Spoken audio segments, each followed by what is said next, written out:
ఇందిరమ్మ ఇల్లు ప్రతి అర్హులైన పేదవారికి అందించాలని లక్ష్యంతో పనిచేస్తున్నామని మంత్రి జూపల్లి కృష్ణారావు అన్నారు.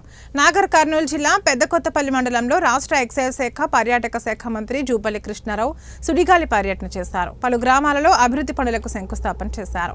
వెన్నచెర్ల, నక్కలపల్లి, ముష్టిపల్లి, యాపట్ల గ్రామాలలో సీసీ రోడ్లకు భూమి పూజ నిర్వహించి పనులను ప్రారంభించారు. వెన్నచెర్ల నుంచి గన్యాగుల వరకు 3.40 కోట్ల రూపాయలతో బీటీ రోడ్డుకు భూమి పూజ చేశారు. ఇందిరమ్మ ఇండ్లలో అర్హులైన పేదలకు విడతల వారీగా ఇవ్వడం జరుగుతుందని, ప్రతి ఇంటికి వచ్చి చూసి అర్హులైన వారికి అందజేస్తామని మంత్రి జూపల్లి కృష్ణారావు అన్నారు. రైతు భరోసా, రైతు రుణమాఫీ ఇవ్వడం జరిగిందని ఆయన అన్నారు. రాష్ట్ర ప్రభుత్వం పేద ప్రజల అభివృద్ధి లక్ష్యంగా పనిచేస్తున్నామని అన్నారు. 2 లక్షల రూపాయల లోపు కుటుంబానికి, కుటుంబం అంటే రేషన్ కార్డు, ఒక రేషన్ కార్డులో భార్య, భర్త, కొడుకు, అల్లుడు అందరు నలుగురు ఉంటే నలుగురు అప్పు తెచ్చుకున్నారు అనుకో, నలుగురు తలా 50,000 తెచ్చుకున్నారు అనుకో, 2 లక్షలు 2 లక్షల వడ్డీ కూడా అవుతుంది, 2 లక్షలు దాటుతుంది. 2 లక్షల లోపల ఉన్న వాళ్ళకే అప్పు మాఫీ చేస్తామని అదే మాట చెప్పడం జరిగింది.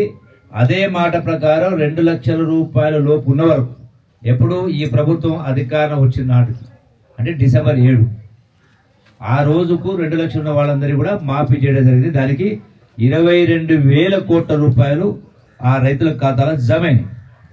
అట్లనే కొన్ని సింగిల్ విండో సొసైటీలో కూడా కొన్ని సొసైటీలో తప్పులు చేసి సరిగా ఖాతా పైకి పంపని కారణంగా అక్కడ కొన్ని పొరపాటు జరిగినాయి. అటువంటివి సరి చేసేటువంటి ఏర్పాటు చేసి వాళ్ళకు కూడా ఇచ్చేటువంటి ఏర్పాటు చేస్తా ఉన్నాం. ఇంకోటి రైతు భరోసా, రైతు భరోసాకు సంబంధించి కూడా ఇప్పటికి 2 ఎకరాలు 3 ఎకరాలు పడ్డాయి.